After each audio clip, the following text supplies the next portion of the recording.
correção de fluxo na aprendizagem, eu fico pensando qual é o nosso papel para garantir que a gente não precise de políticas de correção de fluxo. Porque a correção de fluxo me passa uma sensação de que a gente está enxugando gelo.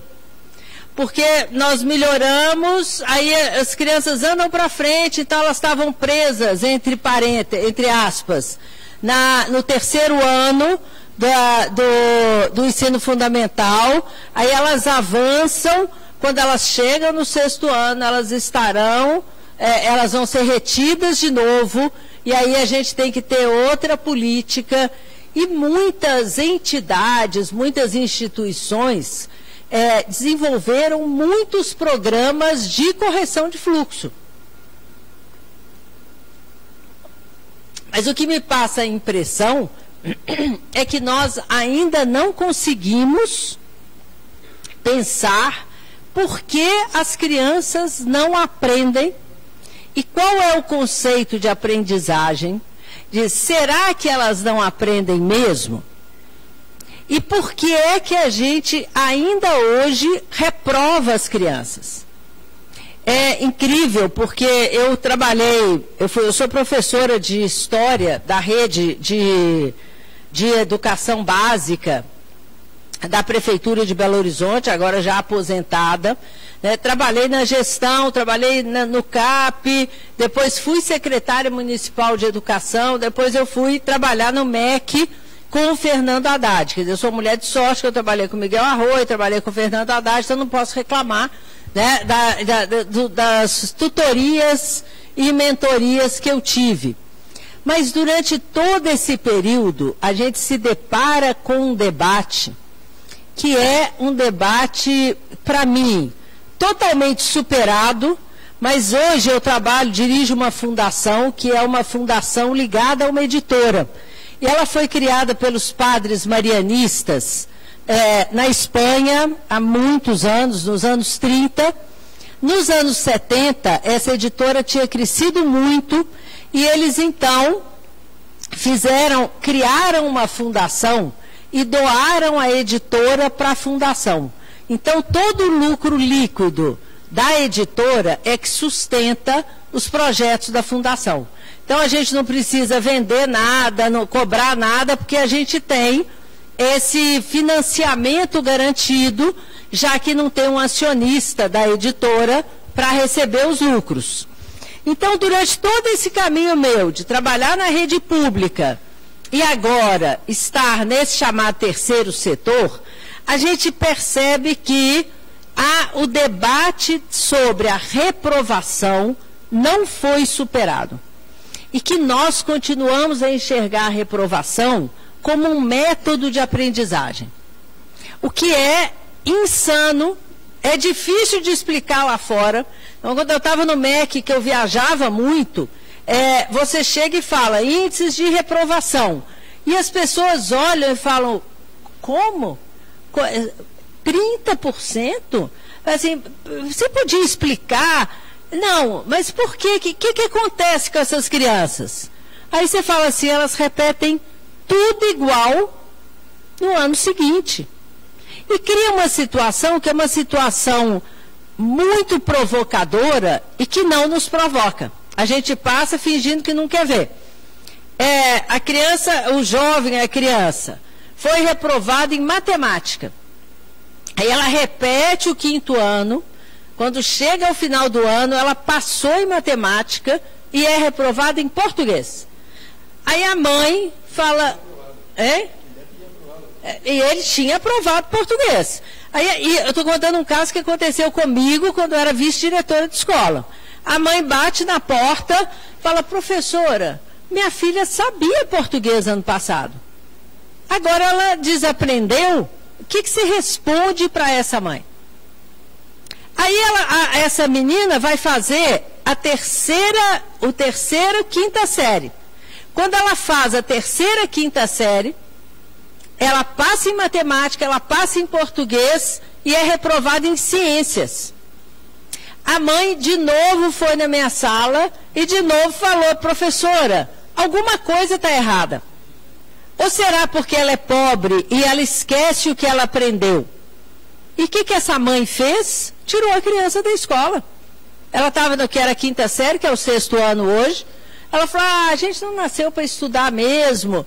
Qual é a colaboração que a escola, os professores, todo o sistema tem sobre este tipo de caso, que não é único, que não acontece só no Colégio Municipal de Belo Horizonte, que se repete e não nos sensibiliza como educadores. Eu hoje faço um trabalho em 2 grupos de municípios, um do Rio Grande do Norte e outro da Bahia, que é um núcleo de apoio aos municípios em educação integral. Então, a gente reúne, junto com o Centro de Referências em Educação Integral, são 10 municípios no Rio Grande do Norte, 12 na Bahia, coordenados pelo Paulo Soledade, que foi secretário da SECADI, né, no governo Dilma. E nós temos discutido, e eu sento muito com os professores. Tem uma cidade chamada Bom Jesus, que eu sou meio uma orientadora e mentora da cidade, uma cidade de 10 mil habitantes, do interior do Rio Grande do Norte, e os professores trazem a mesma questão. Mas eu não sei fazer outra coisa senão reprovar, ele não aprendeu. E a gente perde esse debate da relação ensino-aprendizagem. E discutindo no Facebook outro dia, uma moça falou, mas é muito difícil ensinar para quem não quer. Eu falei, não, fácil é ensinar para quem quer. O meu desafio profissional é garantir que aquele que está desinteressado, aquele que tem dificuldade, se envolva. E eu pensei, eu vou andar rapidinho aqui, eu queria que você me lembrasse do meu tempo, tá? Que a gente tem que pensar em 2 coisas que eu li um livro que chama Precisamos Falar sobre Kevin, que é um livro super pesado, né? Vale a pena todo mundo que é educador assistir, ler e depois assistir o filme. Mas eu acho que a gente ainda não incorporou como valores dos educadores brasileiros equidade e inclusão. Nós estamos acostumados, e tem um grupo de São Paulo, de jovens, eles escreveram Educação de Alma Brasileira, entrevistaram o Miguel para o livro, que é um livro perguntando qual é a educação brasileira, né? Revisitando os movimentos, Anísio Teixeira, Paulo Freire, né? Escola Nova. E quando a gente faz um desenho, a gente sabe que até a proclamação da República, o Brasil tem uma educação elitista. Durante todo o século XX, tem uma educação seletiva, e o exame de admissão existia para provar isso, e só a partir de 1988, a gente começa a trabalhar com a educação realmente como direito de todos. Então, equidade e inclusão ainda não estão, né, no nosso dia a dia. Como a gente é uma sociedade de castas, a gente aceita que um ou outro, por sorte, um Silvio Santos, ascendam. Mas essa sociedade de castas ainda não aceita que haja um movimento que diminua essa desigualdade. Então, a gente não entende muito de equidade e inclusão.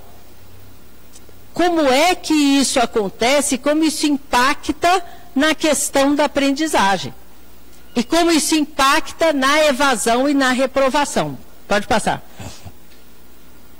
E eu trabalho muito com esse desenho, que é um desenho desses de internet. Você clica ali no Google, né? Equidade na escola, aparece esse desenho. Nós trabalhamos o tempo inteiro com esse conceito de igualdade. E com a questão da meritocracia. Por que esse baixinho não está assistindo o jogo? Porque ele não se esforça. Se ele ficasse pulando o tempo inteiro, ele veria. Por que ele não se pendura aqui e assiste o jogo todo pendurado? Olha, ele não vai assistir e vai desistir do jogo porque ele não se esforçou. Esse é o nosso conceito. Você dá a mesma escola, o mesmo banco, para pessoas que saem de lugares diferentes e que têm oportunidades diferentes. É como me colocar para correr com o jamaicano lá, como é que ele chama? Com o Usain Bolt. Vai, Pilar, vai lá e corre com ele. E aí ele vai chegar horas antes de mim, né, e as pessoas vão falar, ai, Pilar, mas você nem se esforçou para tentar. Eu, evidentemente, não vou nem sair do lugar, porque eu vou perder mesmo. Né? Então, a gente trabalha na escola com isso. Né? Esse grandão sempre terá muito sucesso por ele, não pelo trabalho da escola. E quando a gente começou a discutir equidade, a gente começou a perceber que as oportunidades, elas são diferentes. Então, a escola tem que tratar diferente. Esse menino aqui, médio, ele precisa de um banquinho. E o baixinho precisa de 2. E aí, os 3 assistirão o jogo. O que significa isso na escola? É você ter um trabalho diferenciado para cada um.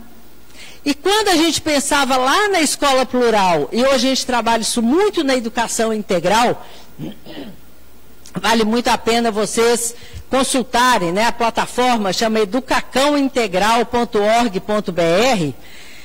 A nossa discussão lá, aliás, um dos inauguradores da plataforma foi uma entrevista do Miguel, tem um vídeo do Miguel, porque a gente fala o seguinte, como eu posso planejar o ano letivo sem conhecer o meu aluno? Como é que eu planejava, quando eu comecei a dar aula lá nos anos 70, como é que a gente planejava? Nós chegávamos dia 1º de fevereiro, sem aluno, reunia professor de história numa sala, geografia na outra, matemática na outra, pegávamos o livro didático, que era o currículo, e eu brinco, eu não posso nem falar de livro didático, porque a Fundação vive deles, mas o livro didático, gente, ele não pode ser nossa Bíblia. Ele é um dos muitos materiais. Hoje, as escolas com projeto transformador têm livros variados nas estantes, a Murim Lima, lá em São Paulo. E os alunos vão consultando.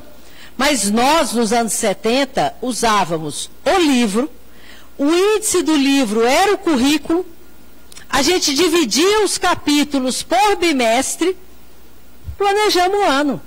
Para quem? Para os alunos da 5ª série. Quem são? Só vou descobrir no dia 3. Quando eu entrava na sala, falava, bom dia, eu sou Pilar, professor de História, a matéria é esta, dada desta maneira. Eu vou avaliar uma prova bimestral, uma provinha e participação. Participação é ótimo, porque a gente distribuía ponto de participação para quem não participava. Que é aquele que perguntava mais, a gente tirava ponto de participação. E aí, é claro que o fracasso vem, porque esses aqui nunca conseguirão acompanhar o que eu planejei pensando nesse. E nós trabalhamos assim, colocando a culpa da não aprendizagem no fato dele ser baixinho. Gente, ele é pobre, né? Eu posso fazer milagre? E aí, no final do ano, dos meus 50 alunos, eu aprovava 35, porque eu era boazinha. Ainda era considerada boazinha. Está provando muito. Professor de matemática reprovava, às vezes, gente, 40 alunos. Colégio municipal, Miguel Lemos, era comum. E ele era considerado assim, nossa, aquele cara é ótimo. E a gente aplicava a prova, valia 10, grande parte da turma tirava 3, 4, e as pessoas diziam, gente, você acredita que minha turma toda tirou 3? E não tinha um coordenador, um diretor que me provocasse e falasse, o que você não fez? A gente começa a gerar público para correção de fluxo com essa política. A reprovação é quase a minha vingança. Então a turma faz bagunça, conversa, a gente avisa. Vocês vão ver a prova que eu vou fazer. Vocês vão se danar. E aí eu fazia uma prova, eu não trabalhava desse jeito, sofria, trabalhei no colégio de padre, super da elite de BH, chamado Colégio Santo Antônio. O colégio era ótimo, porque a cada ano excluía 50 jovens, começava com 6 turmas de primeiro, 5 de segundo, 4 de terceiro. E tinha que reprovar 50, porque eles não ficariam, nem cabia lá. E eles se achavam ótimos. E um dia, quando eu resolvi sair, eu falei, Frei, ótimos são eles. Porque aqueles que precisavam da gente, a gente já colocou para fora. Então, essa política, gente, é uma política que começa a mudar nos anos 90, mas que até hoje ainda, e hoje nem se fala, porque vai piorar, ainda sofre resistência. Pode passar. E aí, a gente tem trabalhado também com a questão do conceito de inclusão. Porque quando eu falo de equidade, eu estou falando de inclusão. E, na verdade, a gente trabalhou muito tempo excluindo qualquer pessoa que não estivesse dentro do meu padrão de normalidade. Alunos cegos, surdos, deficiência mental, todo mundo estava fora. Pode passar. Depois a gente começa um debate, que é um debate que acontece lá nos anos 80, que é assim, eles existem e deverão ser olhados e tratados fora da escola. Porque antes, eles não iam para a escola. Eu vi uma criança com síndrome de Down a primeira vez, eu já tinha 14 anos. Eu me lembro de, em Salvador, perguntar para minha mãe, mãe, o que esse menino tem? E minha mãe, que trabalhava como voluntária no negócio, chamava Associação Baiana de Reabilitação, ela falou comigo, ai, minha filha, ele é mongoloide, que é como se chamavam as crianças. Por que eu nunca vi? Porque não existiam? Porque elas estavam trancadas, trancafiadas. Famílias de classe mais alta, com mais poder aquisitivo, internavam essas crianças e elas ficavam ali até morrer. Aí a gente começa a mudar. Não, elas existem, mas elas não podem ficar na escola, porque a escola não está preparada para ensinar elas. Depois da segregação, pode passar, a gente começa a integrar. E aí, nos anos 90, a gente teve isso muito.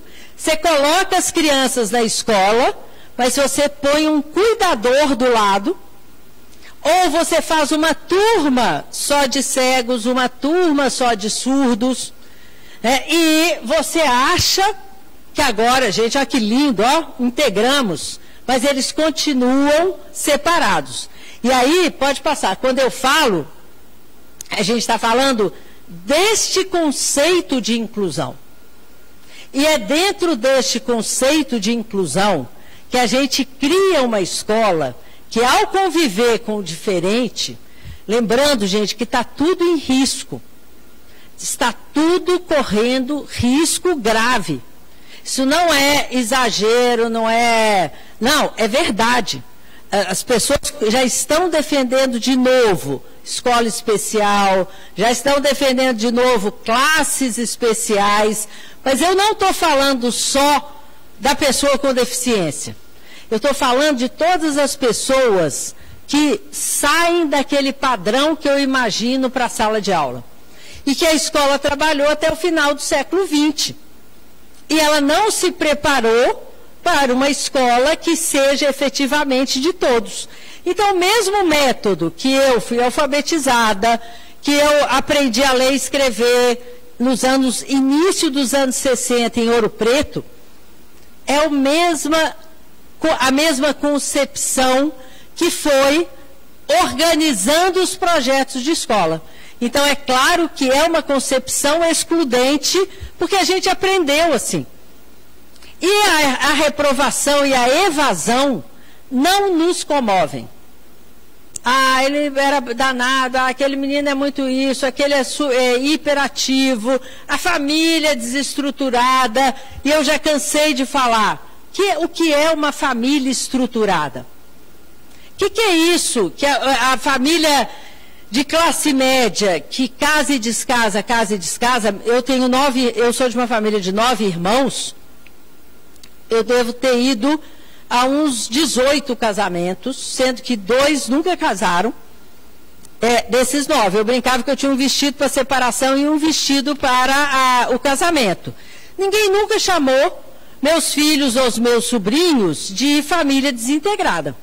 Esse menino é família desajustada. Branco, de classe média, não é desestruturado. Desestruturado é pobre. Ah, aquele menino, a mãe trabalha o dia inteiro. Eu também. Né? As mães todas trabalham o dia inteiro. Eu não tinha tempo para ir à reunião de pais dos meus filhos. Então a gente fazia reuniões de pais, eles estudavam no Einstein, que é a escola onde eu fui professora da filha do Miguel, da Michele, que depois foi fazer história, que muito me honra, mas que era uma escola que lá nos anos 80 fazia esse debate com a gente. Então o meu processo de formação começa ali. Por que que ele tem dificuldade em história? Como é que a gente pode trabalhar com ele para que ele aprenda a história?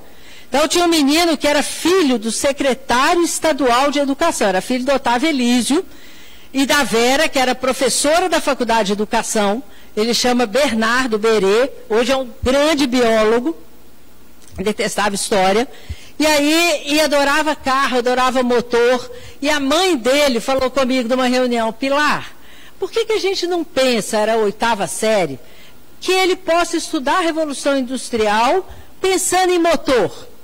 Qual é a evolução dos motores? Isso é Revolução Industrial. E aí, o Berê amou, fez um belíssimo trabalho, e ele não foi reprovado. Por quê? Porque aqui, e eu sentei com ele para falar, o que tem de Revolução Industrial, nisso a vapor, naquilo a combustão. Ele me deu uma aula, porque tinha muita coisa que eu não fazia ideia. Cavalos, eu sempre ouvi falar, esse motor tem 70 cavalos. Né? E ele me explicou, professor, é assim, assim, assim. Este trabalho, gente, é o trabalho de trabalhar com a inclusão para não deixar ninguém de fora. E nesse sentido, o que nós temos de pensar é que a escola se conforma, algumas, com essa exclusão. A culpa é da família, a culpa é da criança, a culpa é da sociedade, a culpa é das drogas, mas e não é uma utopia, isto é um problema profissional. Como eu tenho um problema de joelho. Então eu chego no médico e falo, olha, eu estou com dor nos 2 joelhos, tudo bem, estou ficando velha, mas já não consigo agachar. Aliás, eu agacho, mas não levanto, é uma situação sempre constrangedora, né, porque a gente esquece a idade. Eu ia no supermercado e abaixava, não posso nem mostrar aqui. E abaixava, pegar alguma coisa lá embaixo, outro dia eu fui fazer isso, e para levantar foi um vexame, você tem que pôr as 2 mãos no chão, quase derruba a prateleira. Se o médico falar comigo, ah, Pilar, isso é assim mesmo, está ficando velha, não tem problema, eu vou ficar muito chateada.